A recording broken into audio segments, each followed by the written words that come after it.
On vous souhaite la bienvenue à ériclatour.com. Ça fait maintenant 10 ans qu'on souligne la journée du refus de la misère. C'est à Saint-Jean-sur-Richelieu, le 17 octobre. Il y a toutes sortes d'activités d'organiser pour cette journée.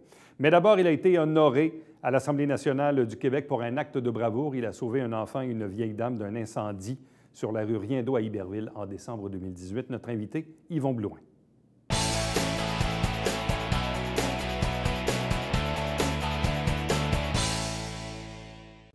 Vous l'avez peut-être vu ou entendu dans l'actualité des derniers jours. Il y a des citoyens qui ont été honorés au Salon Rouge de l'Assemblée nationale à Québec dimanche dernier, dont quelques personnes de la Montérégie, mais dont une de Saint-Jean-sur-Richelieu qui s'appelle Yvon Blouin. Il est avec nous. Bonsoir et bienvenue. Félicitations Bonsoir. également. Merci beaucoup. Mais en même temps, quand on commet un acte de bravoure, on ne s'attend pas à avoir une reconnaissance, une médaille, une mention, quoi que ce soit. Quand l'événement arrive, évidemment, on pense pas à ça. On ne pense pas à tout ça, évidemment, et on fait simplement agir. Racontez-nous ce qui s'est passé en décembre 2018 sur la rue Riendeau à Iberville. Bien, c'est ça, j'étais chez moi, assis dans le salon, dans ma chaise Lazy Boy, puis je m'étais endormi en écoutant la télévision. Puis à un moment donné, je me suis comme réveillé, puis soudainement, par la fenêtre, j'ai vu une grosse boule de feu. Fait que le feu était vraiment pris dans le logement en haut, côté droit. Fait que là, j'ai comme dit à ma blonde, j'ai dit « Le feu est pogné dans le bloc, shit », tu sais. Fait que je me lève, puis je sors dehors, je prends mon téléphone, j'appelle le 911 en descendant vers le bloc qui est en feu. Fait que là, j'ai été voir tout de suite, cogner à la porte, la premier du côté de la 10e puis la rue Riendeau. Et puis, j'ai vu qu'il y avait quelqu'un en dedans. Fait qu'il n'y avait pas personne qui bougeait, là. Il n'y avait pas personne à l'extérieur qui était paniqué ou qui avait aucune idée que le feu était pogné. Fait que j'ai cogné à la porte, j'ai dit « Il faut que vous sortez au plus vite parce que le feu il est pris dans le bloc ». Fait que j'ai ressorti et puis il y avait un petit gars en haut. Sur le balcon. Il était déjà sur le balcon? Il était déjà sur le balcon, sorti du logement, en haut.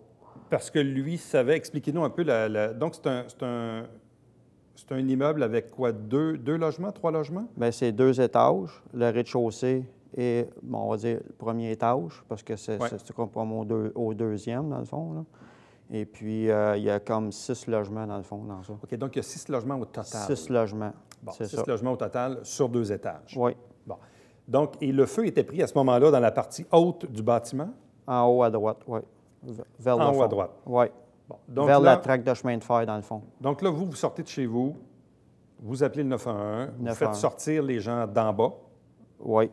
Le plus rapidement possible. Ouais. Et là, quand vous avez levé les yeux vers le ciel, vous avez vu qu'il y avait quelqu'un sur le balcon. Oui, il y avait un petit gars qui était en détresse, dans le fond. Là. Il pleurait, puis il n'était pas habillé, là. Il était juste en sous-vêtements. Un garçon de quel âge? On va dire 8 ans, 8. Moi, en premier, j'avais dit 10 ans, mais je pense que c'est plus 8 ans, là. Bon. Est-ce qu'il était seul à ce moment-là à l'étage? Bien, à l'étage, il y avait juste... En tout cas, il y avait juste lui, mais je sais qu'il y avait une personne en haut qui était dans le milieu, mais je pense qu'elle ne voulait pas sortir, elle. Je ne sais pas qu'est-ce qui s'était passé. Okay. Là. Et là, vous, quand vous voyez ça, le bâtiment est en feu, les gens commencent à évacuer, puis vous voyez le jeune garçon sur le balcon, qu'est-ce que vous faites?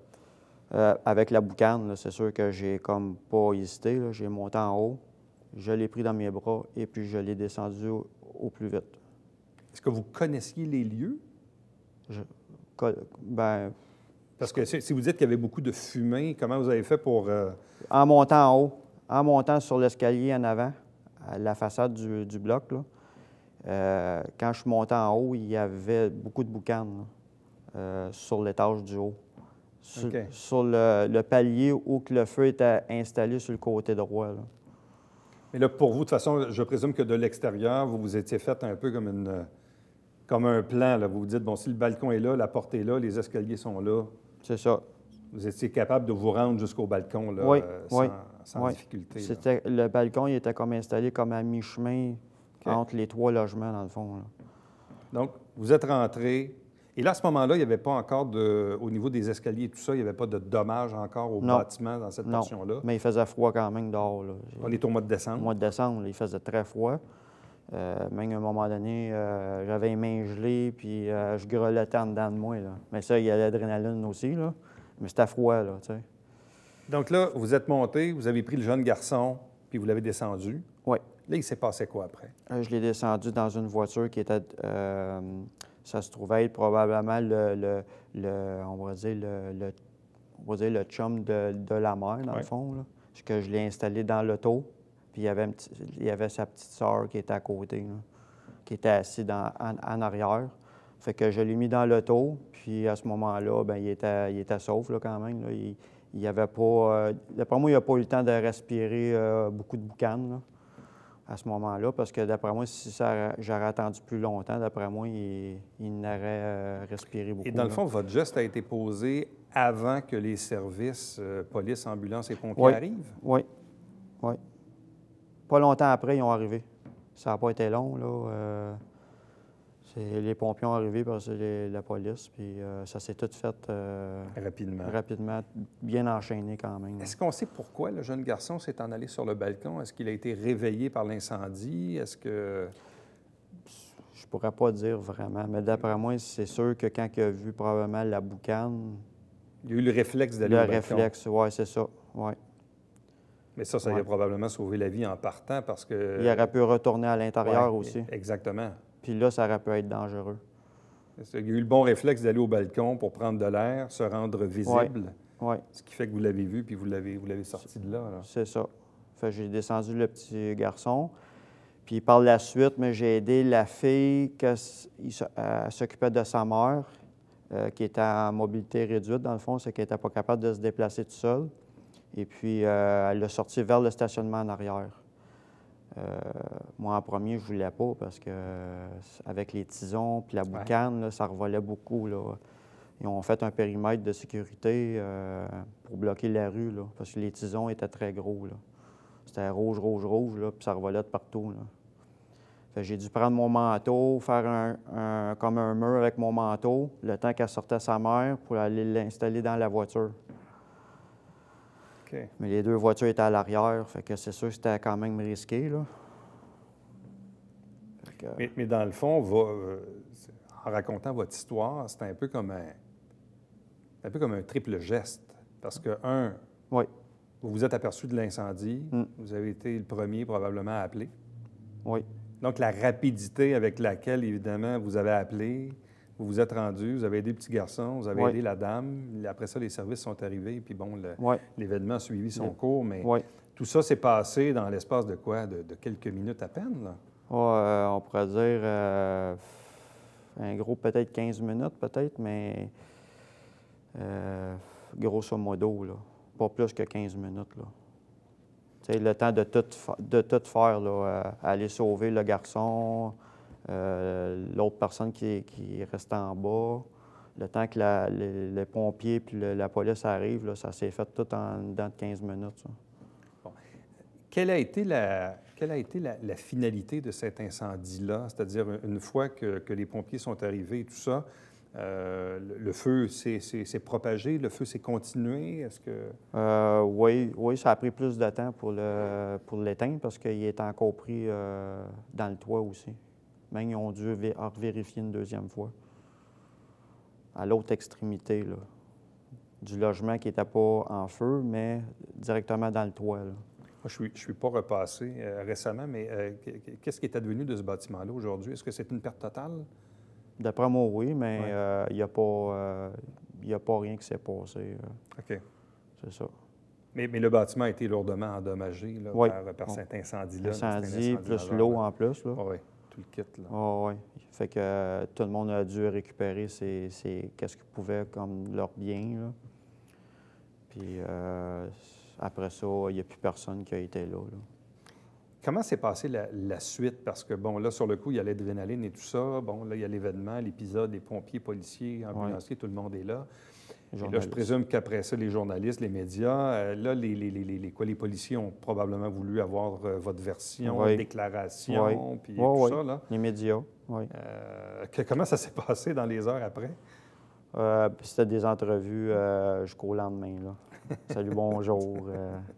Vous avez fait la grande tournée, là, c'est ça, Oui. CBC, puis il y avait Journal de Montréal aussi. Bon. Et qu'est-ce que les policiers ont voulu savoir, dans le fond, là, au terme de l'épisode, de l'enquête et tout ça, quand ils vous ont rencontré après l'événement? Après l'événement, bien, ils voulaient savoir là, comment que j'ai fait pour pouvoir confirmer que vraiment le feu était vraiment pris dans la bâtisse, là, au moment où j'étais assis dans mon salon. Là, tu sais. Fait que ben, je leur ai expliqué tout en gros. Donc, la séquence des événements. Les séquences, puis le déroulement. Là. Mais à ce moment-là, est-ce que vous vous étiez rendu compte de la portée de vos gestes? Parce que parfois, sur le coup, on fait comme, ben oui, j'ai appelé ou j'ai aidé. Ça s'est fait automatique. J'ai dû faire ça comme la première chose, la deuxième chose à faire. Fait que j'ai pris, bien, dans le fond, j'ai pris mon manteau parce qu'il faisait froid, mon cellulaire, et puis en sortant de la porte de chez moi, j'avais déjà appelé le 911, j'étais à mi-chemin du bloc. Est-ce que c'est dans les jours ou les semaines qui ont suivi, où là, vous avez pris conscience du geste que vous avez posé, où il y a des gens qui vous ont dit, hey, tu sais ce que tu as fait, là? Je veux dire, tu as peut-être sauvé la vie du monde, toi, là. Oui, c'est ça. Ouais. Est-ce que vous-même, vous en étiez rendu compte ou? Bien, je savais que j'avais fait une bonne action, mais je veux dire, après ça, oui, je me le faisais dire, là, regarde, tu as fait un bon travail, puis c'est quand même assez important, là, parce qu'il n'y a pas eu de blessés, fait que c'est une bonne chose. Tout à fait. Ouais. Et là, à quel moment on a soumis votre nom pour le processus là, de l'Assemblée nationale pour honorer les actes de bravoure? Comment ça s'est passé, ça? Bien, en premier lieu, j'ai rencontré Mme Sanson, la députée. Puis après ça, bien, ça s'est déroulé, là, poste de pompiers de Saint-Jean qui ont voulu prendre une photo. Puis ça s'est tout déroulé un après l'autre. Et là, à quel moment avez-vous reçu l'invitation de l'Assemblée nationale pour l'événement de dimanche dernier? Dimanche, bien, c'est ça, j'avais rencontré Daniel Dubois. Directeur du directeur d'incendie, c'est ça. Puis c'est ça, pour me visiter, puis tout, avant qu'on se rende à Québec. Là. Bon. Et comment ça s'est passé à Québec dimanche dernier? Ça a bien été, oui. C'était bien le fun. C'est un moment, bien, on pourrait dire comme... Pour moi, c'était pas trop stressant, mais d'un côté, c'est quand même, quand tu écoutes toutes les histoires des les autres histoires, aussi, c'est quelque chose, oui, ça touche un peu, là. C'est quelque chose. Est-ce que ça nous réconcilie avec l'être humain? On se dit, dans le fond, dans la vie, des fois, il y a des choses pas le fun qui arrivent, mais en même temps, il y a des gens qui sont là et qui font simplement leur devoir de citoyen, c'est ça? Oui, puis je me suis fait dire par le pompier que, dans le fond, eux autres sont là pour... c'est leur travers. Mais à quelque part, c'est nous autres qui est comme le héros là-dedans, d'une manière. Parce que on ne sait jamais quand ça arrive, là, quand on peut sauver une vie. Là. La vitesse d'agir. C'est ça, la vitesse d'agir. Une chance que vous vous êtes réveillé. Une chance. C'est ça pareil, hein? Une chance, le parce destin que... Oui, c'est... J'ai été bien surpris de la vitesse que j'ai fait ça. Yvon Blouin, merci encore une fois. Félicitations. Bien, fait plaisir. Merci. Merci. Restez avec nous, puisqu'au retour, on vous parle de la journée du refus de la misère le jeudi 17 octobre.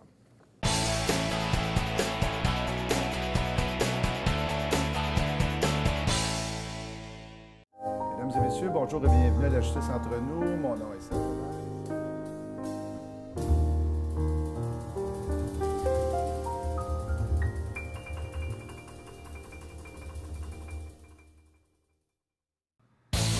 François, cette semaine à Sport Express, tu me fais arracher une dent. Oui, par Corinne Laframboise, combattante en arts martiaux mix, et Johan de White Lion, Lénès qui sont avec nous. Et c'est le meilleur show à vie NASCAR. Manquez pas ça.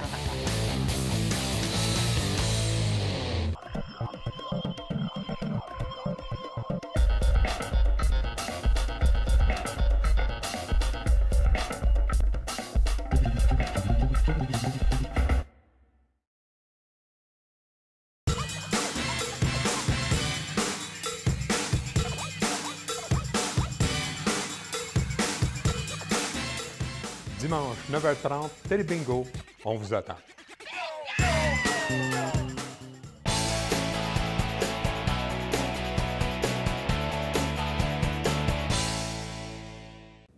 Parlons maintenant de la journée mondiale du refus de la misère qui va se tenir ici à Saint-Jean-sur-Richelieu le jeudi 17 octobre. Deux invités pour en parler. D'abord, Mme Lise Boulanger. Bonsoir à vous. Bonsoir. De même que Jean-François Pomerleau. Bonsoir et bienvenue. Bonsoir. Donc, ça va être quoi la 10e année qu'on va tenir cette journée ici dans la région? Oui, c'est le 10e anniversaire cette année. Et puis pour ce faire, nous allons faire un spécial. Nous allons partir la marche au même endroit où on l'a fait la première fois. Ça veut dire au parc de l'Écluse. Puis cette fois, à partir de là, on se rend au parc Beaulieu pour le repas, pour le dîner. Donc, tout ça démarre donc à 10 h le matin, oui. Le jeudi 17, comme vous l'avez dit, à partir de l'intersection Champlain et Saint-Paul, à côté de l'écluse numéro 9. C'est bien ça? Oui, c'est ça. Et là, après ça, vous allez marcher jusqu'au parc Beaulieu, où, dans le fond, le repas chaud sera servi sur le coup Il va y avoir des gens d'11 h. qui vont les attendre pour leur servir un repas. Bon, Jean-François Pomerleau, quelle est la symbolique de cette journée? Écoutez, c'est sûr qu'à Saint-Jean-sur-Richelieu, ça fait plusieurs années, on se dit qu'il faut en parler de la pauvreté, puis il faut avoir des initiatives, tout ça. Fait que le groupe ATD, c'est une belle gang dynamique qui veulent vraiment travailler pour lutter contre la pauvreté. Puis je crois qu'à Saint-Jean, là, on fait des pas actuellement. Il y a une table aussi en itinérance qui est sur place. Il y a un milieu qui se concerte pour avoir une dignité dans la vie, pour se sentir quelqu'un. Parce que parfois, il y a beaucoup de préjugés, puis justement, la thématique, c'est sur l'intimidation. Parce qu'on sait très bien que l'intimidation, qu'est-ce qui se passe, c'est que quand on en parle avec nous autres, des jeunes ou jeunes adultes, même plus tard, on se rappelle clairement c'est quoi qui s'est passé, puis ça a des impacts sur le cheminement, souvent même professionnel. Il y a du monde qui va avoir de la difficulté avec ça, puis c'est difficile, puis il y a beaucoup de jugements encore dans notre société. Ouais. Il faut en parler, il ne faut pas lâcher là-dessus. Madame Boulanger, cette journée-là s'adresse à qui? Qui sont les gens qui sont invités à cette journée? Ça s'adresse aux personnes qui sont en situation de pauvreté, qui vivent l'exclusion sociale, et puis durant l'année, ils ne peuvent pas s'exprimer parce que la parole est toujours aux politiciens et tout ça. Cette journée-là, ils ont le droit de parole, puis le temps que les gens prennent pour les écouter aussi. Parce que si on les écouterait, ces personnes-là, bien, la solution, ils la trouvent, ils la connaissent, la solution, mais on ne les écoute pas. Donc, c'est les préjugés, puis tout ça, qui embarquent. Et puis, parfois, bien, des fois, avec les nouvelles lois, puis tout ça, ça ne fait que renforcer les préjugés par rapport à ces personnes-là. Parce que ce sont les premières à vouloir s'en sortir, ce sont les premières à vouloir trouver du travail, mais ils n'ont pas les moyens. Ça fait qu'on essaye, nous autres, ATD, on les accompagne dans cette démarche-là. On leur donne un soutien, on leur montre comment ils peuvent s'en sortir. On ne leur dit pas quoi faire. C'est pareil comme si on montre à quelqu'un à pêcher pour se nourrir, mais c'est la même chose. On leur demande « Comment tu vois ça, toi, ta situation? » Jean-François Pomerleau, qui est dans le milieu communautaire depuis plusieurs décennies, quel est le regard qu'on a sur la pauvreté ici dans notre région? Je le dis souvent, dans une société, entre guillemets, riche, on est quand même, le Canada, est quand même un pays riche. Souvent, la pauvreté, elle n'est pas visible comme on peut la concevoir dans un bulletin télé ou on voit dans des pays du tiers-monde.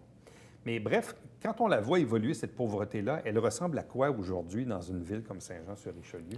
Bien, c'est ça qui est toujours surprenant, parce que la pauvreté, souvent, il faut penser à l'isolement.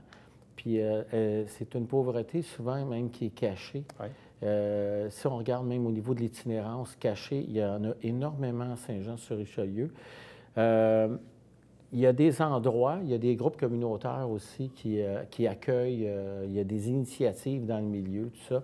Mais effectivement, la pauvreté, je dirais que pour les gens qui la vivent, c'est de plus en plus accentué parce qu'ils se sentent parfois en rejet de la société. Et les préjugés, si on regarde juste un petit peu au niveau des réseaux sociaux, Il y a des commentaires très, très durs envers des gens parce que les gens ne connaissent pas la vie des gens des fois. Puis ils disent automatiquement, gars, il devrait faire ci, il devrait faire ça. Mais quand les gens ils sont atteints des fois d'un parcours qui peut être difficile, c'est là que tu dis, j'aurais dû peut-être... Puis c'est un peu ça, c'est l'addition de beaucoup de cofacteurs. La pauvreté, est-ce que la situation de la pauvreté est mieux, pire, différente? C'est quoi le... Elle est plus cachée. Les gens, ils ont honte de se montrer. Donc, on a de la difficulté des fois à faire des marches de solidarité parce qu'ils ne veulent pas se faire identifier. Ça fait que c'est déjà un problème. Si on réussit à les faire sortir de chez eux, puis de dire, ayez pas peur, vous êtes peut-être en situation de pauvreté, mais il y en a d'autres qui marchent avec vous autres, mais qui ne le sont pas. Fait que ça va... Il n'y a pas aucun pointé, personne n'est pointé.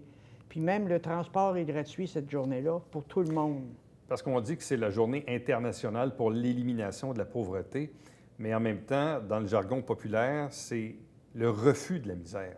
Dans le fond, c'est de refuser ça, là. La pauvreté a été créée par l'homme et c'est à l'homme de détruire la pauvreté. Parce que c'est l'homme qui a créé ça, cette situation-là. Donc, c'est à lui de trouver la façon de détruire cette façon-là. Parce que sinon, qui va la détruire? C'est celui qui l'a inventé, cette détresse-là.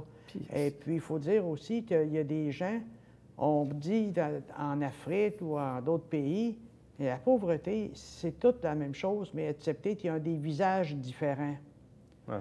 Ça fait que, c'est sûr qu'en Afrique, bien, ils n'ont pas des hivers comme nous autres. Donc, ça aide un peu. Ici, quelqu'un qui vit dans la rue puis qui dort dans le froid, c'est pas le même impact que dans un pays où c'est plus chaud. Il y a aussi l'éducation. Dans d'autres pays, l'éducation, ils n'en ont pas. Ils n'ont pas d'école, ils n'ont pas rien pour les instruire, puis tout ça. Tandis que nous autres, on a cette chance-là. Jean-François? C'est que des fois, pour même des gens de la classe moyenne, puis tout ça, tu peux rapidement tomber dans une pauvreté relative, parce qu'on est dans une société aussi de consommation, une société où ça coûte très, très cher. Il y a beaucoup, mais en même temps... Perte d'emploi, divorce, mauvais placement, je ne sais trop, bref, puis on peut tomber à quelques vite, semaines près, là, on peut tomber vite. Tomber très vite. C'est vrai qu'il y a des aides, qui sont là. Mais à un moment donné, aussi, relié à des problèmes où tu es plus capable de te relever au niveau de santé mentale, puis tout ça, ça fait que des fois, le problème qu'on a, c'est qu'il y a du monde qui sont très, très durs envers le jugement, envers les autres. Puis c'est pas nécessaire parce qu'il faut connaître l'histoire de chacun. Puis c'est un peu ça, t'aider, essayer de donner une expression. Puis il y a quand même 250 personnes à peu près à chaque année là, qui viennent. Puis ça évite aussi l'isolement social parce que on n'en parle pas assez, mais il y a beaucoup de gens qui ne prennent pas la parole dans la vie comme citoyens parce qu'on ne les voit pas. Ils sont pas là. On ne les voit pas. Donc, on commence ça par une marche à 10 h le matin. Après ça, au Parc Beaulieu, c'est le repas servi, gratuit. Gratuit, c'est toujours gratuit. Et puis, on va avoir des témoignages de personnes qui ont vécu l'intimidation. Puis, tu vas leur dire c'est quoi l'impact que ça a eu sur leur vie. Ensuite, on va avoir un ou deux humoristes.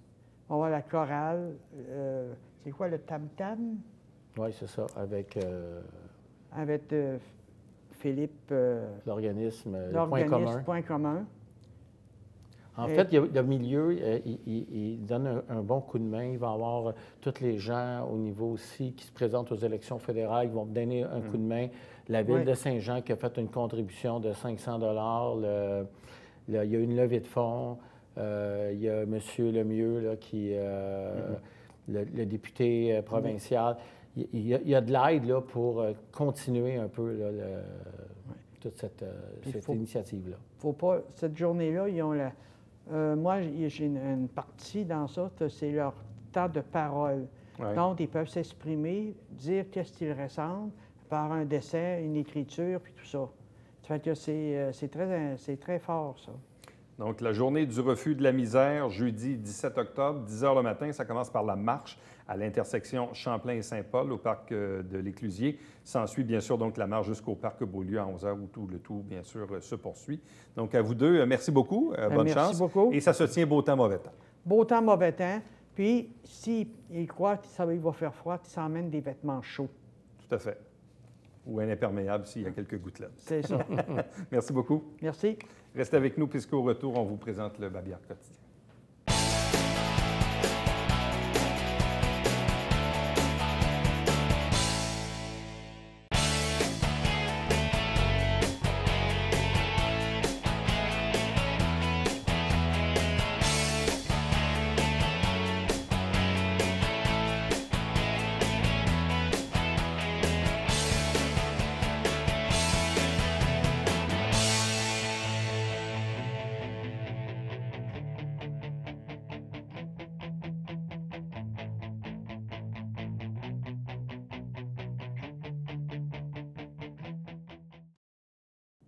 Et on en parlait il y a quelques instants, le transport collectif sera bien sûr gratuit à l'occasion de cette journée du 17 octobre, transport collectif urbain à Saint-Jean-sur-Richelieu, concernant la journée du refus de la misère.